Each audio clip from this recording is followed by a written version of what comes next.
క్రీస్తునందున్న ప్రియులకు ప్రేమతో వందనాలు తెలియజేస్తున్నాను. జూలై నెల 19వ తేదీ 2026. ఈరోజు దేవుడు మనకు చేస్తున్న వాగ్దానం ఏమిటనగా 113వ కీర్తన 9వ చరణం. ఆయన సంతులేని దానిని ఇల్లాలుగాను కుమారుల సంతోషము గల తల్లిగాను చేయును. యెహోవాను స్తుతించుడి. ఆమెన్.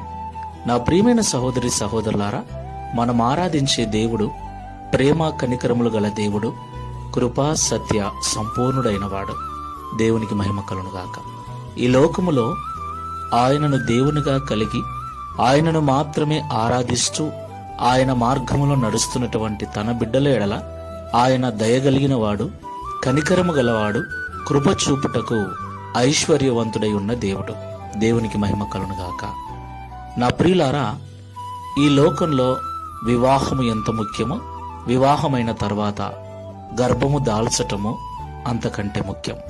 ఎందుకంటే గొడ్రాలుగా ఉండటం ఎంత బాధకరంగా ఉంటుందో, అలాంటి వారిని సమాజం ఎంతగా నిందిస్తుందో మనకు బాగా తెలుసు. సొంత వారిలో, ఇంటిలో, సమాజంలో ఎక్కడ కూడా కనీసం మనిషిగా కూడా వారిని చూడరు. అవమానకరంగా బాధిస్తూ సూటిపోటి మాటల చేత ఇబ్బందులు పెడుతూ ఉంటారు.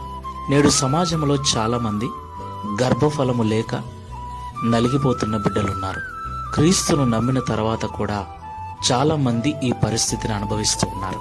ఈ మాటలు వింటున్న ప్రియ సహోదరి సహోదరులారా, మనం ఆరాధించే దేవుడు గర్భఫలం అనుగ్రహించేవాడు, పిల్లల తల్లిగా మార్చేవాడు.